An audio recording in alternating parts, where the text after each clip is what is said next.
Now, we promised it will be bigger, better, bolder, and unfiltered. I am joined by Embakasi East's finest, Honorable Babu Owino, who I potentially think will one day be president of this country. Karibu sana mheshimiwa. Thank you, Esther. Thank you so much for coming. It's a pleasure. How have you been? I've been good, top of the world. Yeah, everything is well with the January. I can't complain. Kazi ya opposition inakupeleka aje? We're in the usual, the familiar waters, so there's no problem about it. Actually, we are used to it. Familiar waters? Yeah. Wow. It's familiar waters, so we can easily swim across. Okay. Yes. Now, straight into it, mheshimiwa. With the new down to usher in IEBC commissioners lacking by, and with regards to transparency and health of our democratic rights and freedoms, do you think the constitutionally mandated outfits are well groomed, not only to select new commissioners, but also to see through a new era of free, fair, and credible elections in the future? Thank you, Esther. Number one, there are structures, there's law in place that's existing on ways by which IEBC commissioners should be selected.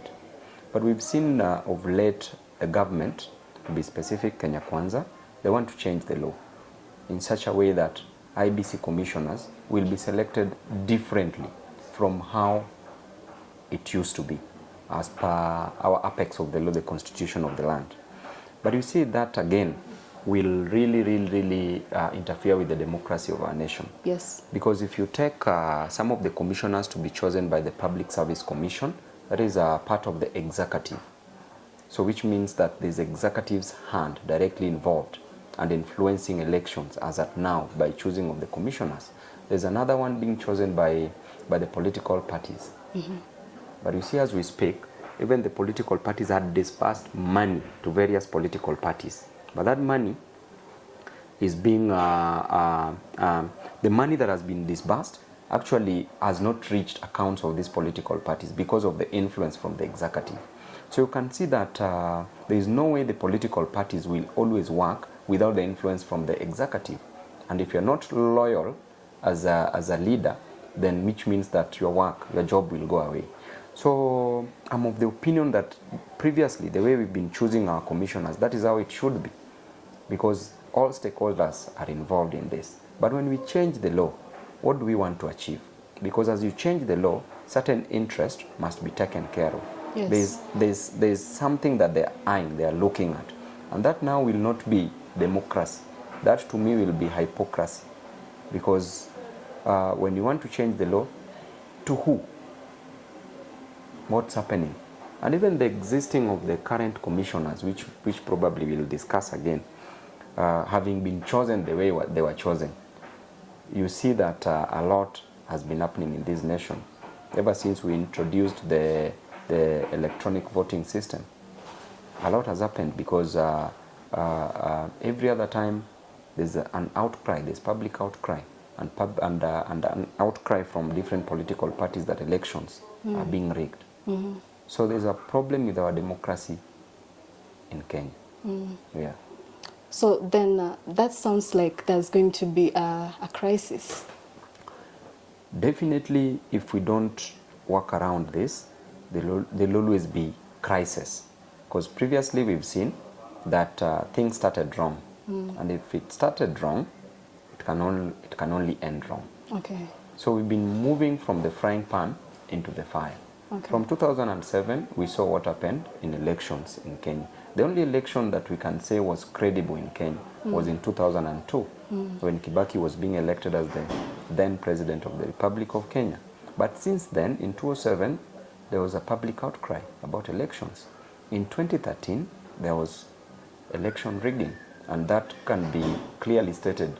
Even the Supreme Court that handled that case, they said that, okay, they noted that something could have gone wrong, but probably it was not sufficient to justify the nullification of the election. But they did recognize that something went wrong. Yes. Then in 2017, elections were nullified. Yes. That could easily tell you, if elections were nullified and the chairman of IBC plus IBC were found culpable of election malpractice, yes, and the same chairman came and conducted election in 2022. So if somebody court found him culpable of malpractice, of election fraud, then the same person conducts election in 2022. What different thing could this person do? So you can clearly see that there is crisis already. Yes. And I can easily predict that in 2027, there will also be crisis. This time round, people are saying that Kenyans held a peaceful election. Let's not confuse calmness with peace. These are two different things. There's calmness, there's no peace because everybody is hurting. In this nation, 8 million people never voted. 6.9 million voted for Azimio, presidential candidate. That's around 14.9 million, approximately 15 million, which is 70% of the 22 million registered voters. So the president got 7.1, allegedly got 7.1 million votes, which is 30%. So as things are, we can say Kenya Kwanza government, the president has only 30% of this nation.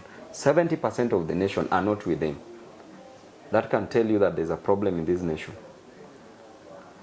The 8 million who never voted, why do you think they never voted? Number one, because they are not satisfied with the leadership. There could be various factors. One, they are not satisfied with the leadership that was in place. And every time they elect leaders, leaders disappoint them. That is one. Number two, they could have had an insight that elections would be rigged. So there was no need to vote anyway. Because it is about selection in Kenya, but not election in Kenya. Yes. Now, I hear you and I really feel your point. And yourself, you have been at the forefront of those who picked concern with the credibility of the last general elections, more so the presidential elections. But in a few months' time, you seem to tone down.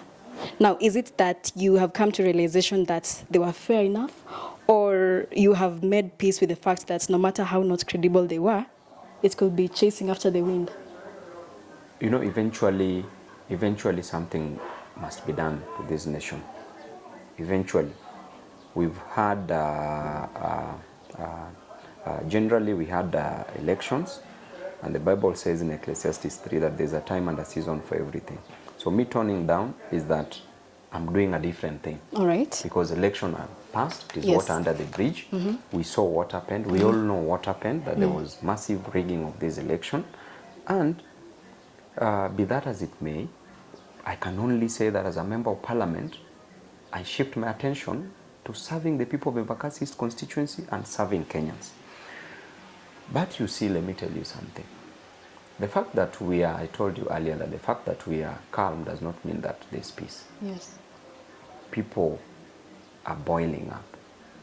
Because with the Azimio government right now, parents would not be asked for school fees. There will be free high school, there will be free university, there will be free healthcare. Right now you'd be having 6,000, in fact, ungeshanipeleka hata lunch na hiyo 1,600. As compared to Kenya Kwanza that's giving 500 shillings. 500 shillings. 500 shillings, they're saying you can do business with 500 shillings. How? Even if you want to roast maize, you have to buy the jiko, Yes. you have to buy the wire mesh, you have to buy the charcoal, maize itself. you have to buy matchbox, you have to bring maize itself. Is it 500, is it sufficient to start business? Let's to be practical. It's not. And why are they charging interest to this? Therefore, this is a business opportunity for this government. So government is in the business of making money or pilfering money from Kenyans. So to me, there's a time and a season for everything. A time for politics is coming. We'll start politicking again. But as things are, we are in opposition. The role of opposition as enshrined in our constitution is to do its role that is mandated for as enshrined in the constitution. And we will object, we will criticize objectively. We will ensure that the government is on its toes. Yes. We will ensure that the government delivers the Yes. services Yes. that they promised to Kenyans. If they don't deliver, then there is no government that is built on steel. We remember there are so many revolutions that occurred before. Remember the French Revolution because of poor government. Remember the Chinese Revolution, the American Revolution, the Russian Revolution. Here in Africa, we had a revolution in Sudan. We had a revolution in Tunisia. we've had revolutions everywhere when people are fed up. When people are tired to degradation. When people are tired of poverty, of corruption, then you can know that the power of the people is stronger than those in power. Yes, very wise words. Now, you noted that you'll be a critic of the government and give it where it's due. You've said that now. Now, until now, are you justified to say that you have put your blood and toil into the commitment of that cause 4 months into the new Kenya Kwanza government with that timeline? I want to tell you that as a leader, the main reason why I wanted to be a leader is because I wanted to be a servant. And the Bible says that a leader must serve. For you to lead, you must agree to serve. And whoever will be the greatest among you will be the least among you, will agree to serve you. And as a leader, I chose politics, and it is in politics where I can get the masses that I can help. It is in politics where I can change the lives of the people for the positive. And in this politics, when things go wrong, I will notify. I will talk about them. I will try to ensure that they go right. Because that is my role in opposition. But my role in Embakasi East constituency is to deliver the services that I promised unto the people of Embakasi East Republic. Yes. So far, do you think the Kenya Kwanza government has done over and above, as they claim, to have done their best than other governments? So far, do you think, with regards to implementation of their key campaign manifesto, do you subscribe to that argument that they have done so far over and above what Kenya any other Kwanza government has do? done nothing. From 0 to 10, I rank them at -1. The president appointed judges on day 1. That doesn't matter. Fertilizers, That people doesn't. can access. Let me tell you, the fertilizers that we are talking about, they said that fertilizers were as a result of that they purchased fertilizers to give to farmers at subsidized rates. But these fertilizers were given for free. They started by lying to us. We were given for free from Russia. These are fertilizers that, because of the war between Russia and Ukraine, were not being exported from Russia to other countries. There was no business for Russians. Therefore, they decided to bring them to Africa. Many countries received fertilizer. So if you start by lying to your citizens, what do you want to achieve? So for me, appointment of even the judges, that is the role of the president. Even a lame president would do that, should appoint judges. But we want to talk about the consumer's basket. Okay. What have you done? What is in the consumer's basket? Yes. Basic needs, just the basic needs. How is the cost of living in this nation? It's too high. Skyrocketing. The bills are too high. Even electricity bills are high. People want rent. People want bills to pay hospital bills. People want money for school fees. People want money for food.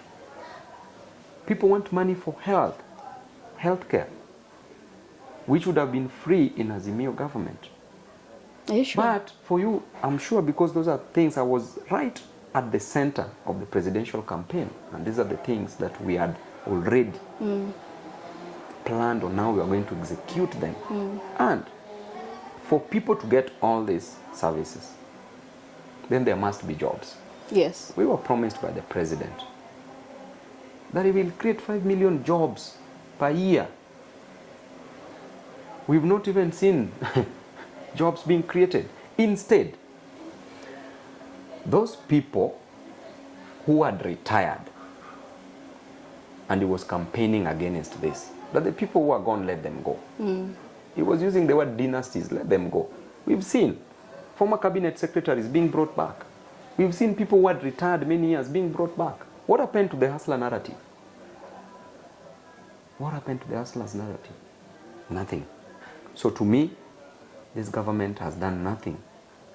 The hustlers fund is business, where Kenyans are repaying plus an interest. So it's not something that that you will boast around that you are helping them. No, they could do Fuliza. It is the same as that. Okay. Yes. All right. Now, from where you sit as your footnote, what's your take on the free primary education in junior secondary schools that has been introduced, and your reaction to the entire hullabaloo around CBC and transitions therein? If you ask me, number one, if I start with the CBC, CBC is the best thing ever because it gives the practical nature of education. In Kenya, we train even engineers, but trusting even engineers in Kenya is not so easy because our engineers, even construction of Thika Road, we gave engineers from somewhere else. Our engineers in Kenya are reduced to a level of just maintenance of roads, sweeping, cleaning roads. Okay? But when you look at SGR, there was importation of labor. Number one, we should never import what we can get locally. That is where the government goes wrong. When you want to grow an economy of a nation, never import what you can produce locally. We are now talking about importation of maize. Why can't we promote our maize farmers in Kenya? Okay? We are talking of building SGR. We are importing labor. Why don't we use labor from Kenya? We are importing cement. Why can't we promote the local industries in Kenya? That way, there will be money in the system. When there is money in the system, it creates an increment in demand. When demand increases, when an aggregate demand increases, an aggregate supply increases. When the two increases contemporaneously or simultaneously, we attain what we call the macroeconomic equilibrium at the optimum level possible. That is where you grow a nation. So the simplest way to grow a nation is to inject money into the pockets of common mwananchi. You build, you create jobs, and then once you create jobs, there will be more demand of goods and services and more supply. Then economy grows. As simple as that. There is no theory about it, as opined by the great man who was called John Raynard Keynes. It's called the Keynesian theory during the Great Depression in America between around 1931 to 1941. It almost took a decade when the global economy was assaulted and it almost came to its knees. During that period, they had to sort for solutions. So the Keynes came from Britain with that solution, and it worked. We can just work on that, as simple as that. So you are talking about? The CBC. The CBC. CBC is the best thing ever for me because it teaches about the practical nature of education. CBC becomes wrong when parents are charged for the materials to be used in school because that is, again, you are burdening the parent. So we remove the burden, the expenses put on the shoulders of the parents to purchase what is to be used for practicals. But training of a child is very important on practical nature. That's why we have the TVETs. That's why we have the polytechnics. Because we want skills, nurturing skills. We just don't want theoretical students. We want practical and theoretical students. So for me, CBC was the best thing ever. So introduction of the junior secondary. The free. Yeah, free they have not introduced anything. The junior is class 7 and 8, which used to be there and it used to be free.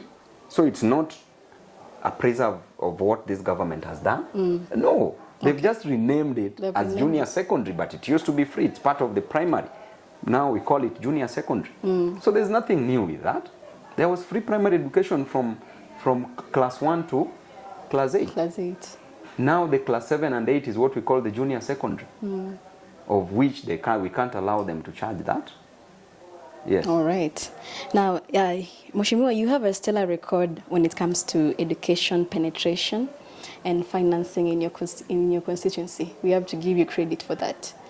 And from the higher number of bursary slots you issue to higher figures they're in and timely. So would you say that the national government Constitutional Development Fund has been the cornerstone of your campaign manifesto?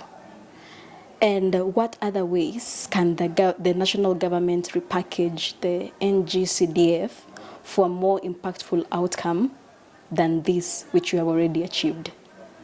Number one, I think the national government, NGCDF, has really assisted, because when it comes to education, the purpose role of CDF is to deal with matters education, and security.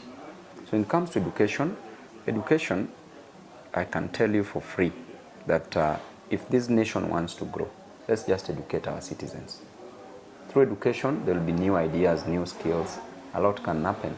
And then we employ based on meritocracy. When you employ based on meritocracy, when you remember in China, there was Deng Xiaoping after Chairman Mao. Yes. Mao Zedong. You remember what Deng did? He said that education is one of the pillars that will grow the nation. Then introduced exams that before you were employed as a civil servant, you had to do that exam. If you pass it, you get employed on meritocracy. Merit.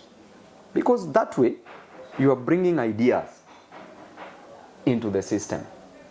So we have to educate our citizens. Babu Owino is a product of education. Why not for education I'd still be languishing in abject poverty in Nyalenda slums?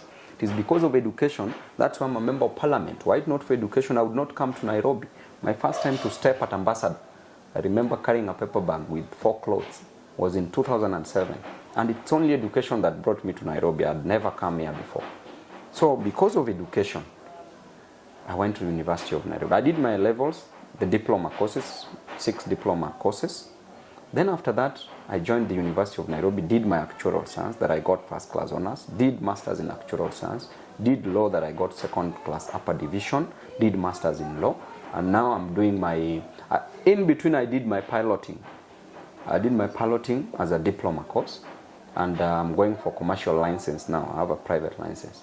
Oh. And after this, now right now I'm also doing KSL, Kenya School of Law. And there's no end to education. You can study. You are an educated, beautiful lady. You did political science. You should be advising Ruto. You see? And you see, people like you, you've been left aside. Instead of sitting in State House, advising about the economy of this nation and how politics should be played. You see? So I can easily tell you that through education, that's when we will help our children. Remember, there's a woman, there's a man who is going from Jengo, a woman selling mboga, mama mboga, a man going for boda riding to earn something, even if they might have not gone to school, but they ensure that their children go to school. That is how much education is valued. Yes. So NGCDF has done a commendable job, and I must appreciate and thank the CEO, Yusuf Mbuno. He's an excellent person, an amazing person. So NGCDF has really helped in terms of bursaries. And the way personally I issue bursaries in Embakasi East, I give you a form, and so long as you receive a form, you will get bursary. I don't discriminate.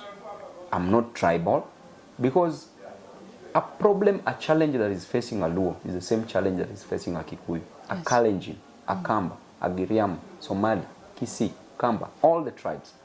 Challenge is a challenge. I don't bring politics in my work, because I can't punish a child because of the mistake of the parent. That is not my role. If the parent did not vote for me, it is their democratic right to choose whoever they wanted. But it is my role as a leader, irrespective of tribe, to work for the people of Embakasi's constituency, irrespective of whoever voted for me.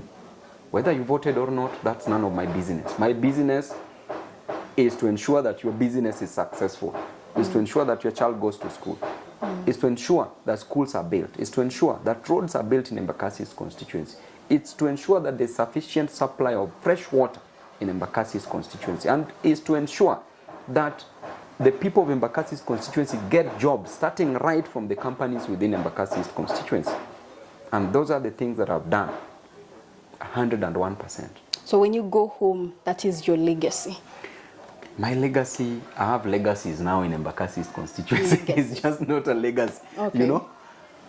In Embakasi, we've done a total of, when it comes to roads, we've done a total of 58 roads. In every ward, it's only in Embakasi's constituency that people can walk bare feet, because there is no mud and there is no vumbi. They're good roads. You can just walk. And even if a person puts on shoes and polishes the shoes, if they come to town, you will say this is from Embakasi East, because the shoe is just still clean because of the roads that have been constructed in Embakasi East. And the roads have been constructed in every ward, a total of 58 roads. We put boreholes, a total of 21 boreholes in Embakasi East constituency. I'm building a secondary school in Donong.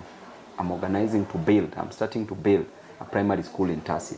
I've renovated all primary schools, all secondary schools. I bought buses for all secondary schools, and I'm going to do now for all primary schools. Bursaries I give on a yearly basis, and I give you one-on-one. There will be no blame game that I never received bursary. I give you bursary. Kwa mkono, unaenda na upeleke mtoto shule. Because were it not for bursaries, were it not for fundraising, Babu Owino would not go beyond primary school. I would just remain at primary school. And even during the time I was studying in primary school, it wasn't free. We were paying. So I would not even manage to go to primary school. So when a child tells me that they lack school fee, when a parent tells me that they lack school fee, I know what it is to lack fees. When I'm told that you are going without food, I know what it is to go without food. When I'm told that you need bills for hospital, I know what it is that you are going through, because I've gone through all this. And my work is to work for the people. Very well. Now, today we continue to see the increased number of suicide, social and economic crimes, because people are trying to cushion themselves from poverty. What do you think is a quick time solution from unemployment? That's one. And then we would also want to know about the fate of HELB beneficiaries. And then are there bills tabled to address psychological challenges as it's now? I think when I start with the psychological challenges, then this also comes from, it starts from parenting through guidance and counseling. There are so many institutions set up, and we need proper guidance and counseling. As parents, you need to bring up your children in a very proper way, knowing and noting that there is challenge of poverty. Poverty is everywhere, but we can kick poverty out of this nation. Countries like China, in 1960s, they were still down. Kenya was even better, way better, because they were involved in serious wars in China. But you see, they came up very fast. We are still lagging behind. So it is in my interest and the interest of Kenyans and other leaders that we grow Kenya together. This is not a sole responsibility, but the biggest burden rests on the shoulder of the government, because the government in place must take care of her citizens, must create jobs. And you said, what is the easiest way to even create jobs? You can divide this in different ways. Number one, there are so many institutions in this country.